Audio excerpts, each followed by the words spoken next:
Round 13 at Grand Prix Vancouver.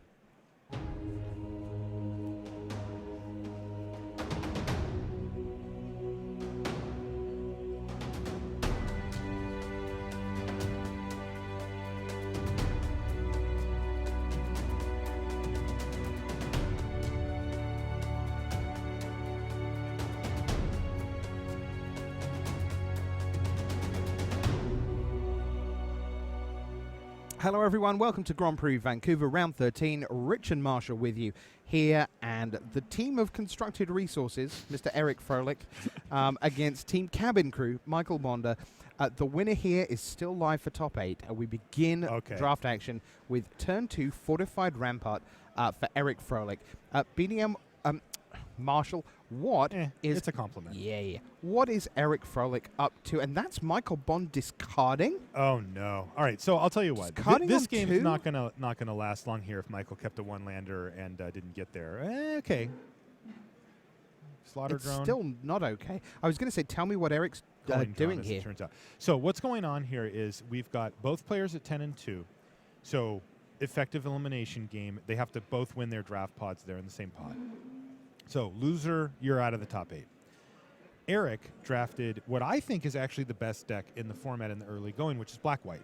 And he's got a pretty nice little black-white build here. He's got a few rares sprinkled in there, some decent stuff. It looks good. And he's opened up 2, 3, 4, Fortified Rampart 2. He's cruising. Core Sky Climber 3. John has chosen 4.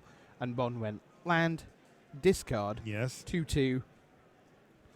Easy block here for Eric. And on Michael's side, he has taken a very aggressive route with his draft here. I don't think I've ever seen in the block. I don't think I've seen a deck this aggressive yet. Well, for a start, just look at his graveyard. There's a Consuming Sinkhole there. Yeah, and which that's is like a sideboard card against Blue-White Awake. One of them. Not one. That's one of the Consuming Sinkholes he has in the main deck. Yeah, wow. He has multiples of those, which in this case is just a direct damage spell to the face in almost all scenarios. Right. Like he's fine running speed that. 4 damage. Yeah. So he's doing that. Of note in his deck, he does have 2 copies of Flare Drone.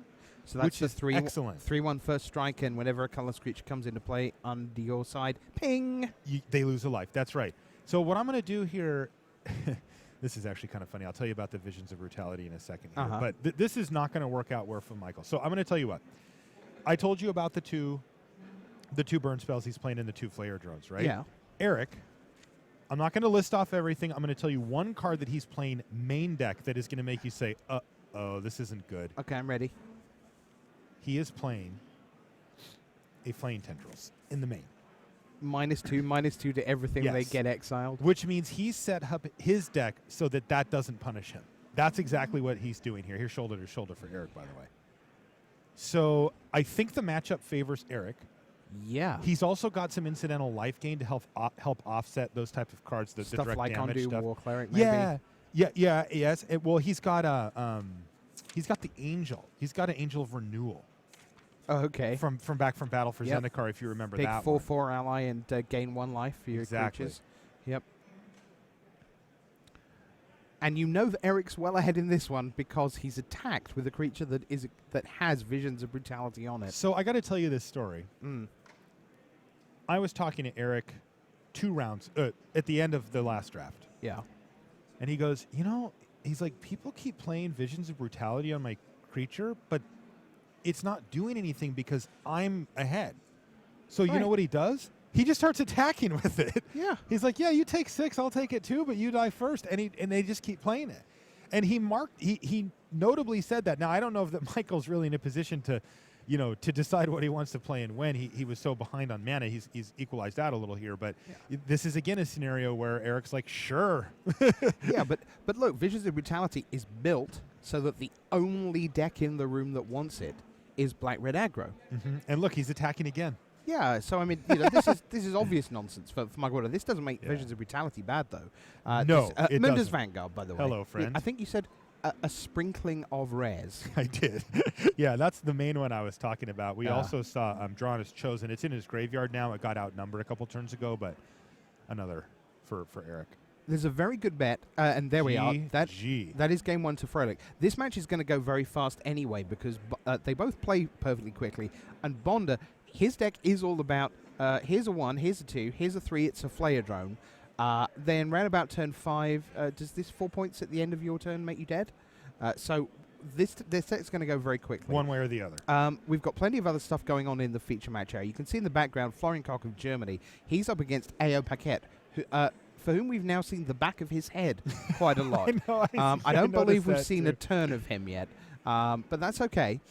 We also have, in the feature match area, Marcel Zafra up against Fraser. They're both at 33 points, so they have a loss to give, probably.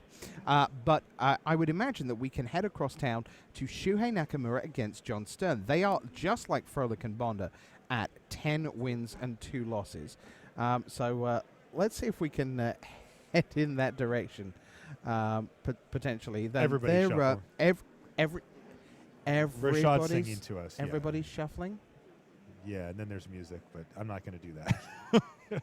Rashad did, I will say, but I am not. So one of the tournament organizers on the European Grand Prix circuit came to me at one European GP, and they said, "I've got a gift for you. Okay. It's a puppet."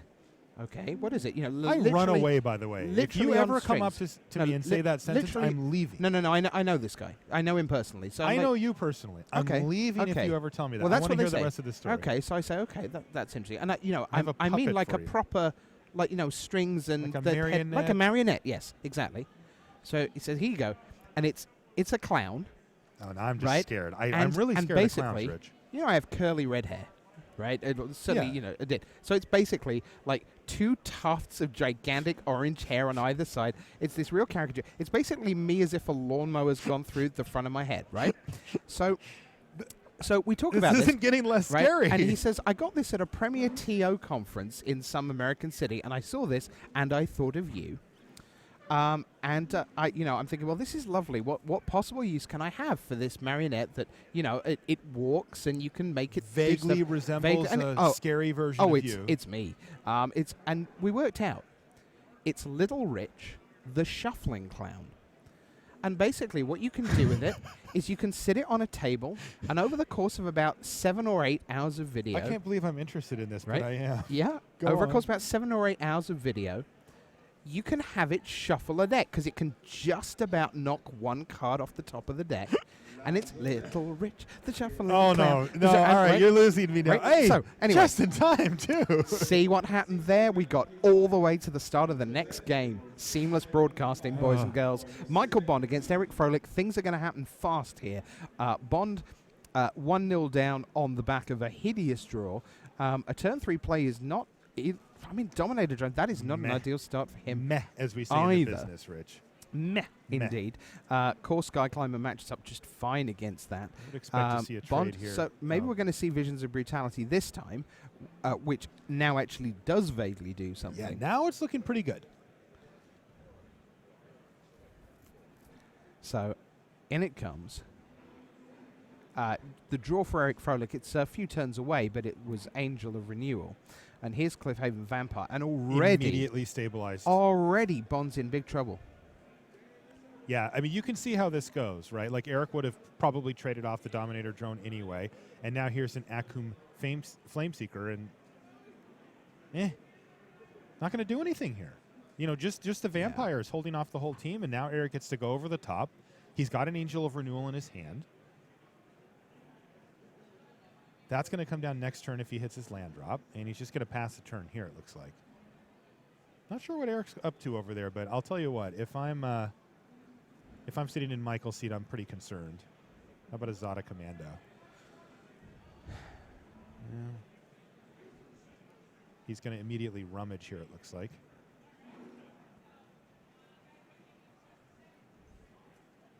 All right, Flare Drone. Slaughter Drone. Sorry, Slaughter Drone. No worries. We have flaying on our minds. Yeah, he does have 2 of those, but that just was a slip of the tongue there. Eric hit his land drop. He did nothing last turn. That is one way he could fall behind. I mean, he has stabilized this board, but he's 1 removal spell away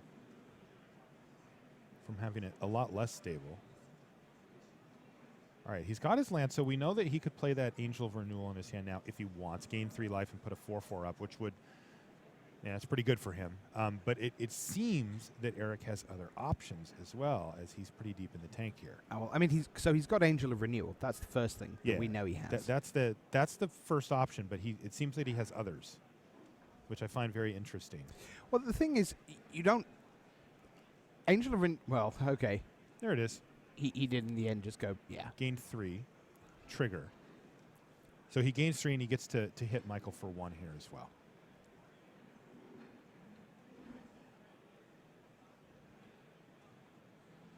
Consuming Sinkhole.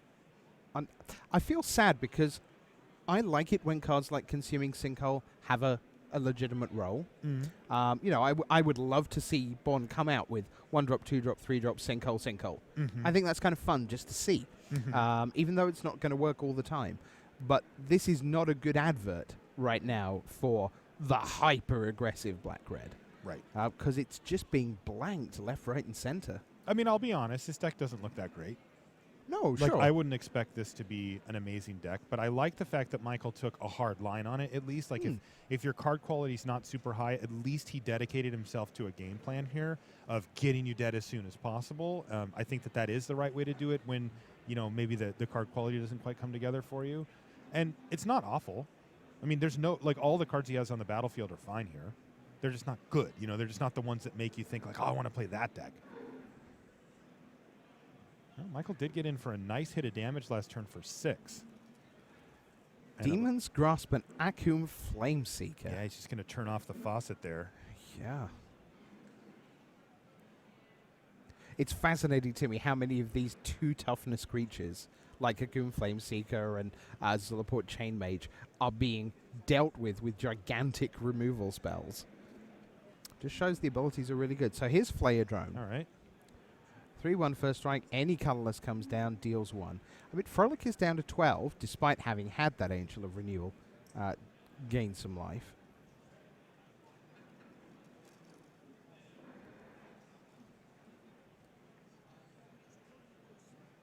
It's the openings of the games that have seemed so strange from Bonde. It's like keeping a 1-lander, then essentially die to having kept a 1-lander.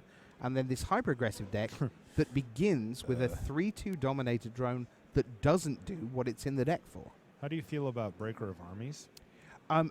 It's a little bit better than things like Dominated Drone or Zada's Commando or Bonde's deck. Shortly... It is about to wipe every creature off of Michael Bonde's side of the battlefield. Yeah.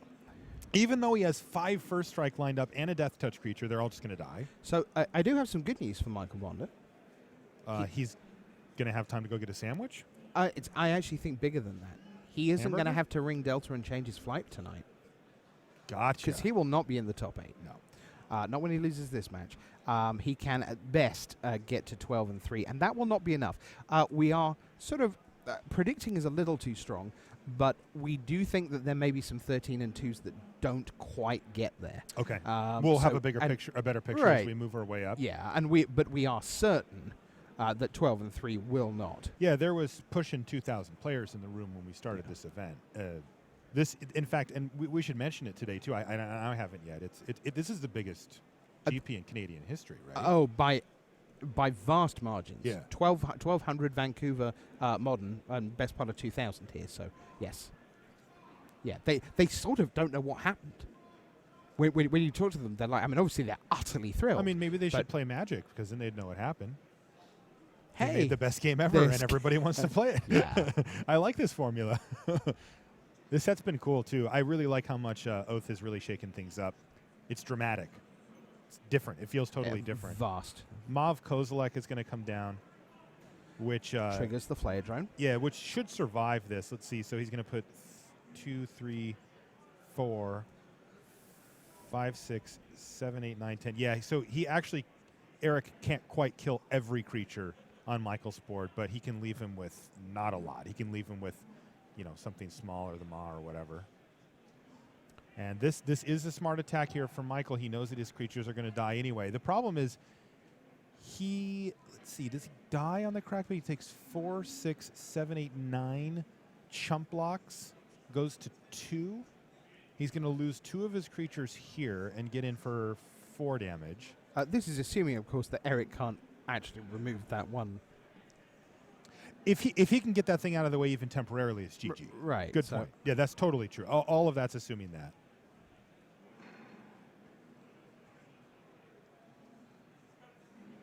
Now, Eric's going to know that Michael's in a desperate scenario here and is going to be attacking like this. He's going to end up taking 5, but Michael's going to lose 2 creatures in the process. Just gone. Again, Michael's in a very tough position here. This looks like a crazy attack, but otherwise he just sits there and all of his guys get eaten outside of 1, and at least he's giving himself a chance here to do something. Removal spell wins it for Fro on the spot, though.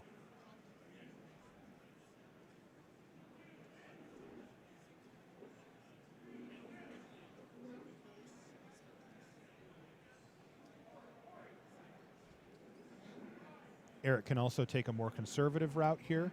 Just attack with Breaker of Armies, gobble up the Mav, Kozilek, and leave back his 2 blockers. Let's just say he has 2 lands in his hand or whatever, and then pass the turn. And then Michael's really, really done for at that point. Because if he attacks with all of his creatures, they both die. If he leaves them back, they both die. No good option for Michael. And what Eric has to go through in his head now is, can I change the clock at all? He's going to play Make a Stand here. +1/+0 and indestructible. Which still, let's see, does that do it? So that's 4, 5, 6, 7, 8, 9, 10, 11, 12. That is lethal. There you go. So if Michael has no removal spell or no way to gain life or get a creature off the board, he's dead. So Eric goes for it. I like this. Very aggressive from Eric. 1 card left in hand for Michael. Not a lot of mana. He's consuming Sinkhole. Consuming Sinkhole, and that's going to do it. Yep. All right. Eric Frolic advances to 11-2. Certainly does. Yeah, I'm disappointed. He smiled. We caught it on a camera. Okay. Yeah, I'm disappointed in that a little bit because, like I say, I would have loved to have seen a very focused black-red deck like that.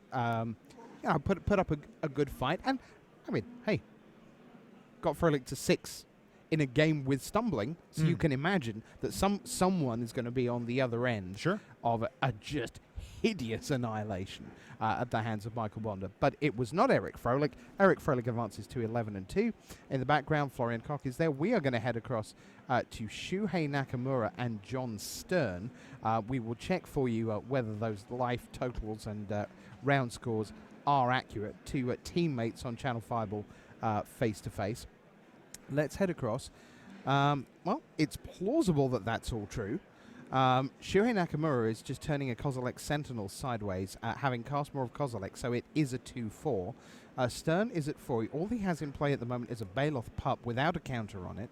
Uh-oh. It's not good for Stern. No. He's getting thumped and here. Shuhei is taking a look at Seer's Lantern, scrying onto the top, and he put it on top? Yeah. That's really bad news for Stern. So 1, 2, 3, 4. Presumably it's colorless. It is. It's Silent Skimmer. In with the more of Kozilek. In with the 2/4 force a chump block here, Sentinel. Rich. Yep. So this is not looking good at all for John Stern. But according to our live totals, he is 1-0 up. So we get a game 3 in this one, and that's good. And that's what we're going to see next. Once Eric Frolic and Michael Bonde move away, there's a good chance that we'll get that table 4 match moved up. The Florian Koch match has a great chance of sitting in the Bonde Frolic seat, so chance for more magic there. But as I was saying, Marshall, the Shuffling Clown. Little Rich Richie, the Shuffling Clown. Little Rich the Shuffling Clown. Uh-huh. The psychology of this is genius. Because what happens You is... went this deep on Little Rich Right, the yeah, because Shuffling? what happens is... Okay. A game finishes. Yeah. People who are sane are really afraid that Little Rich the Shuffling Clown might turn up. So then we show them that table 2 is shuffling. Now 2 of the 4 tables are shuffling. Okay. Then we show them table 3, where the match is over. So there's no magic to show there. Yeah.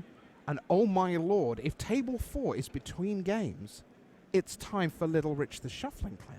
So all sane people, as soon as any game of Magic finishes on camera, are starting to get scared that they might hear singing, they might see this endless shuffling going on with this little marionette's about 2 foot high. It's really cute. It's very funny because I voice it, so obviously it's really funny. And here's the best bit of all. The best bit of all is that somewhere on planet Earth, there are some people with severe mental health issues who will think it's the best thing ever. Little Rich the Shuffling Clown. I feel like I might have one of those people sitting next to me right What would you rather see right now than that? Don't answer that. I'm gonna let everybody at home. I have a question. Yep. You talked a lot about sane people. Yep. Do you have a hard time putting yourselves in the shoes of a sane person? Is that difficult for you? Yes. Yeah, it's kind of tough. It is. Little Rich the Shuffling Clown. I will.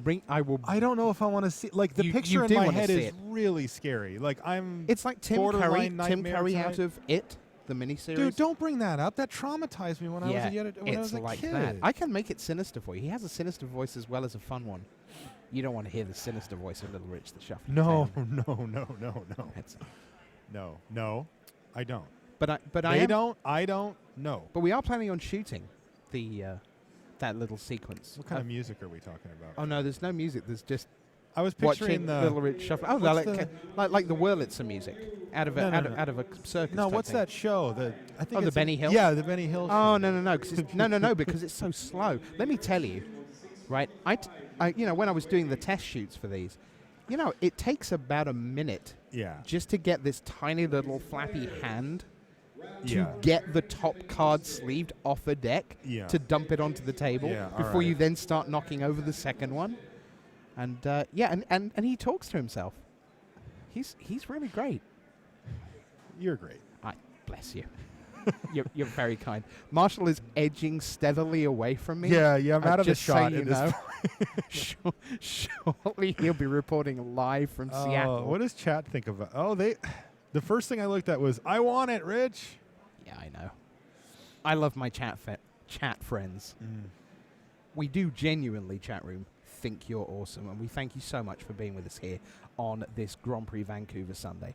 Also, don't forget, Nagoya is in the book, so we've got plenty of information coming from there. For those of you who are looking forward to the Modern Pro Tour, incidentally, I can tell you that Brian David Marshall will be with us at the end of this round, and what he's going to talk about is a couple of modern decks that are out in the room here, because there's a big side event, public event on day 2 in Modern. BDM's been looking at the deck list for that. Maybe we get a few pointers towards a Pro Tour Oath of the Gatewatch. Coming your way February 5 through 7. That's this coming Friday, Saturday, Sunday. Can't wait to have you all with us for that. So, Shuhei Nakamura continues to shuffle. He's taking a mull. Yeah. Never what you want going into game 3 with a top 8, loss at stake here, but do what you got to do.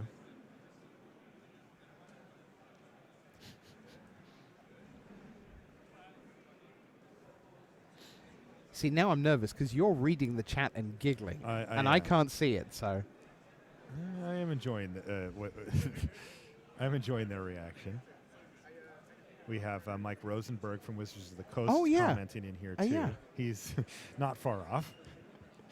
He speculated that I'm back home in Seattle commenting remotely when I said edging steadily away. Or when you said that. Yeah. Oh, man. All right. Come on, Shuhei. Let's play some Magic. Magic really is the best game in the world. And John Stern is going to open up with Mountain Waste, which is an unusual start. We're going to see Reality Hemorrhage straight taking out Culling Drone. So we will begin a new red-green colorless now for Stern. And here's Oran Reef Invoker. A very distant alarm bell sounds at this stage. This was not a blazing start for either deck here. The cards that they've played here have been kind of so far. Active player, please finish your turn, then both players take a total of 5 additional turns.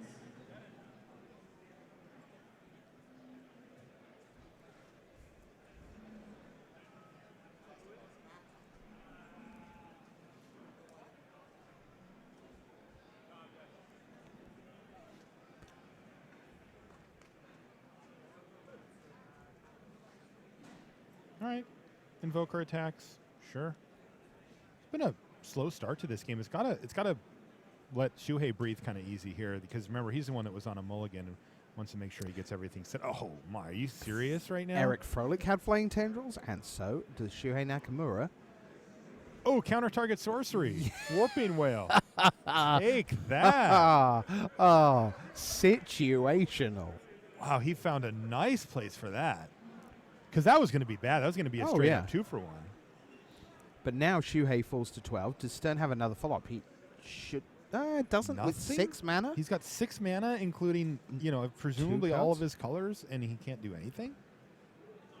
Or is surprised to see that. choosing not to. Yeah, So, that is some enough. expensive removal or... Stone Fury? Yeah. Silent Skimmer for Nakamura is actually going to be a pretty efficient blocker. That said, the Oran Reef Invoker has fairly quickly developed into a point where we're not far away from it being a legitimate point. alarm spell. That's a good point. If he hits his land drop here next turn, he could start firing that thing off, and it's huge. And if he can't lay a land here, what was he holding when he did nothing with 6? Indeed. Warping Whale, huh? Got him. Warping Whale would be good here, too. Kills the Skimmer.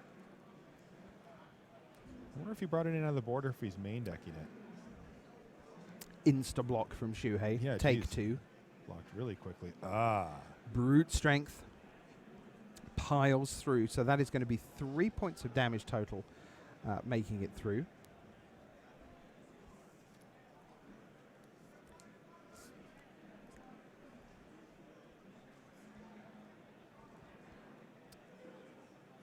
And Flare Drone back the other way. Yeah, it was also a for ruinous Shuhei. path in there, too. Uh-huh. So he... Gets rid of the threat, the truly Invoker. threatening now Oran Yeah. Reef Invoker. And Shuei's going to trade. Trader, which is an interesting trade because you don't often see first strikers trade, but they are just running into each other very quickly. Yeah. Shuhei immediately traded that off and then followed up with Deathless Behemoth here. Yeah, which is nice. And Shuhei is in the driver's seat. This is not He a lot of turns absolutely for is. Stern. Especially when he's got a And Kozilek's Pathfinder. now, not a lot of turns at all for Stern. 2. Yep, this and 1. What did he have?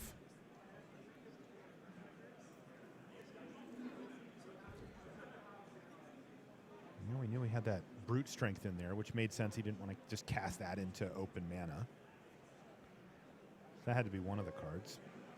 Shuhei Nakamura 3 wins away from tying Olivier Ruel for the most Grand Prix top 8s in Magic history at 28. Tunneling Geopede from Stern. That's an astonishing Ding! number. Yeah. That is not going to do much here. Stern's deck looks like it's pretty low on power level. He's trying to be a curve-out beatdown deck, but when you get to this stage of the game, those decks tend to fall flat, and this is why you'll see cards like Tunneling Geopede, which just don't stack up well against the competition. When people are playing 6 and 7 mana spells. Stern's just taking all the damage. Yeah, he's just dead. Yeah, Oblivion Strike. 8 damage. I don't think he can get 8 damage There's in this turn. nothing happening here. Now Shuhei just sort of calmly stabilized that board, turned the corner, and just hasn't looked back. Yeah, another Zadis Commando. Right, another 2-drop, right? It's like that's Utterly a great card on outclassed. turn 2, Yeah. but yeah, it's just way outclassed here. Can't block in Killy. Routine victory. Routine victory for Frolic. Routine victory for Nakamura. Those victories looked routine to me. Yep. So that's 2 of the 4 matches in the feature match area. Wonder what else we can get to. Right now, although the back table is still in action, that's Florian Koch against Paquette. We're going to take you into a little bit of turbo action here in round 13, which means we're going to see Lee Fraser against Marcel Zafra. Now, Lee Fraser, happy birthday to him. I've used up my singing allowance, so I won't do that. But it is his 30th birthday, and as he says, this could become my favorite birthday. Well, He's one GPU win from birthday. Well, besides his first birthday, I'm assuming. But it is, by the way, his first Grand Prix. Whew. So, Exalted Company. He is up against an Umara Entangler right now. He casts Cultivated Drone for himself on turn 3. By the way, Lee is who GCB was passing to in the draft, All right. and he got hooked up. Here's Reflector Mage from Zafra. Gravity Negator.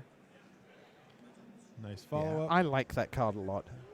I'm not sure how great it is, but I just like it a lot.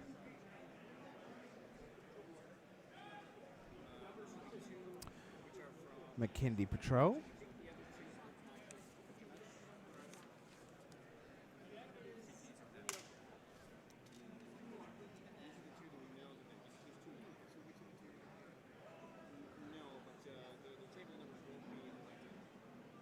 Spawnbinder Mage. So ally, ally, ally. Plenty going on there. So Spawnbinder Mage is very much live for its cohort ability at the moment.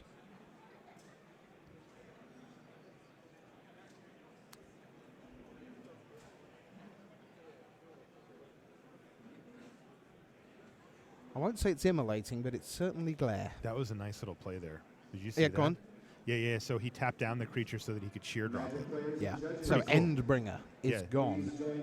Has been brought to And an that's end. huge. I mean, that's huge. Like, you do not get too many opportunities to sheer drop an Endbringer. It untaps on your untap step, so it's very rare for that to happen. But the Spawnbinder Mage got the job done. Not sure what that round of applause was I for. actually don't know either. We're nowhere near top 8. We're still 2 rounds away for that. So Yeah, I don't think they've started.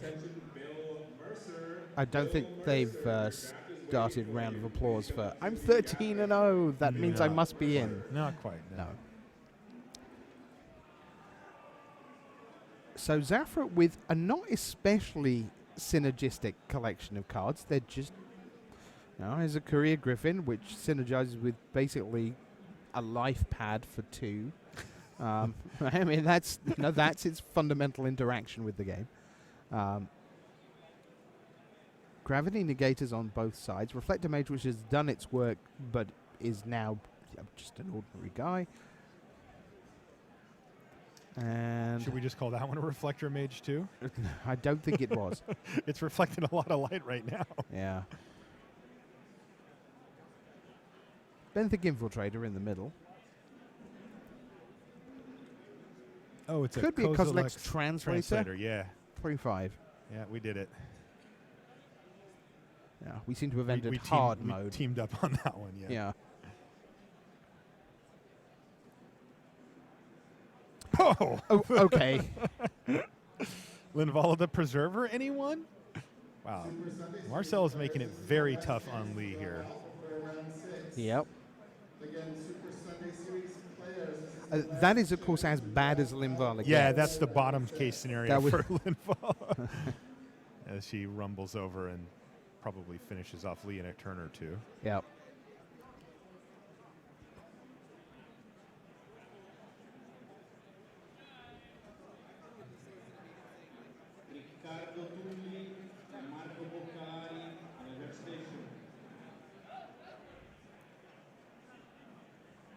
If you're a big fan of Marcel Zafra from back in the day, we haven't consciously been avoiding him. He's been in the feature match area a bunch, and it's just worked out that we haven't had time to get to the matches, or the matches have been finished, or they weren't the main feature match. But it is nice to get him on camera, albeit at top speed here. At the risk of... no? One of Canada's finest from very much back in the day. Well, that's what I was going to ask. You know, like I just playing, don't know who Marcel Zafra is. yeah, Are you it's assuming our like- viewership knows who he is? No, not altogether. No, he's someone who, he's played for a bunch of top 8s at Pro Tour level. Plenty of, been around forever. Okay. He's one of these guys from the late 90s, and as we head to Game 2 here. He took that one down like a late 90s pro. I'm pretty sure, doing this from memory, that Brian Kibler defeated Marcelangelo Zafra in the final round of the Swiss of Pro Tour Austin. That he would go on. He would eventually go on to win. That was in what, 09? It was, yes. So, Sludge Crawler, Benthic Infiltrator for Lee Fraser, Sears Lantern and Blinding Drone for Zafra. Nice little combo.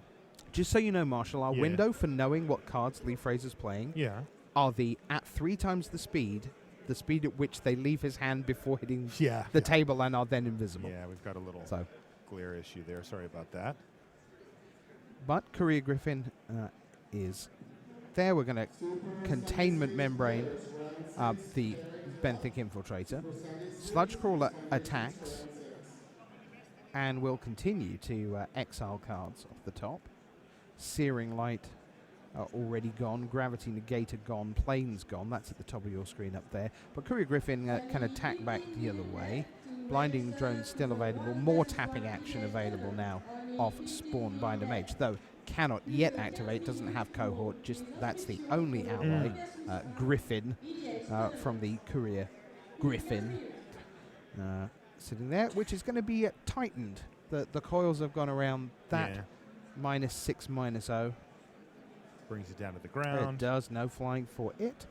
Core Entanglers we can see on Zafra's side. He sends in. Yeah, he says, I'll take this. Both tappers hit the red zone. And the Core Entanglers, look at that. The Ulamog's Nullify gets the job done. It's not often that there are 2 cards waiting for that. Nullify went way down in value. I did not think I would see that again. No, there you go. With the new set. Yeah, absolutely. Great stuff.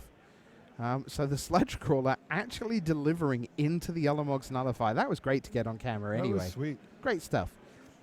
So Zafra, though, still at very much parity. Courier Griffin hits the graveyard. Must be a Seer's Lantern for Lee as well on the Yeah. bottom of the screen there. Yeah. So now more flyer in terms of Shadow Glider. My, that was elegant English, Rich. Well done, me. More flyer. Fabulous. Wow. Then an Amar Entangler there in the middle. Yes, it is. Yeah. So the Nullify coming in, the Sludge Crawler. And now here's Kozilek Shriek, a card I like very much, especially in Sealed. Not quite sure where it sits in Draft. How do you feel about Hero of Gomafada? Yeah, big fan. Big Okay. fan. Yep. And Marcel is too. Mm. Oh, Sweep Away is nice too.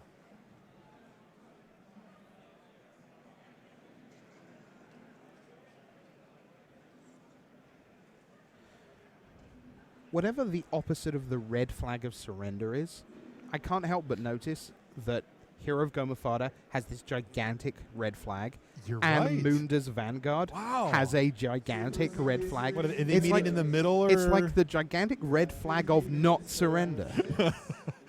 the white flag's the surrender one. Oh, okay. The red flag's we're going to So what's beat so you down, well, apparently. Well, that's extremely flavorful then, Yeah. because both Hero of Gomafada and Munda's Vanguard, they want to be noticed with their red flags. Probably there's a flavor thing here that I'm missing.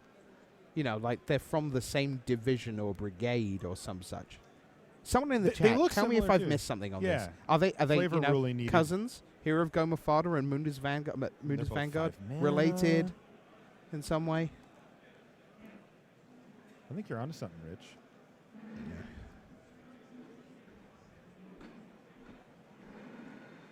Zafra thinks about it and then smashes. And here's Mighty Leap. I was already in the air, but I did get bigger. It wasn't the leap that mattered, it was the mighty. Umar Entangler also picks up some bonus from that thanks to Prowess. Yep. Now Evergreen. Right. See it around, you know? Yeah. It's like the only card in the block with Prowess, I think. It just, there it is. Yeah, there's a Storm Chaser. Yeah, there you go, the red-blue spell. Yeah, it just pops up here and there. Mm-hmm. Not as often as you'll see Flying or Trample or anything like that.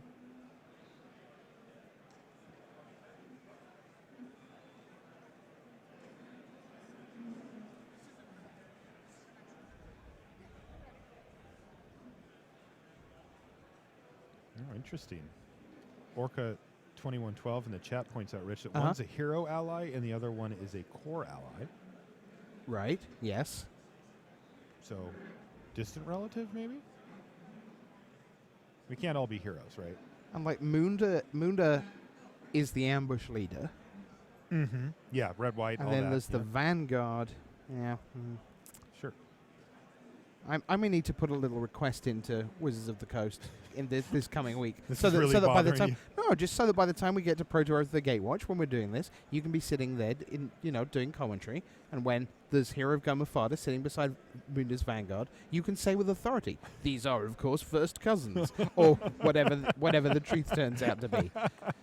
All right, we're done. And we are done with round 13 here at Grand Prix Vancouver. the Fraser and Marcel Zafra went at it, got their match finished. We saw, let's be straight here, we didn't see absolutely fabulous magic. The matches didn't quite align as we would always like for you. Eric Frolic in our main match took out Michael Bonde in pretty short order. We saw Shuhei Nakamura against John Stern. So that's the story of Grand Prix Vancouver 2016 coming back to us.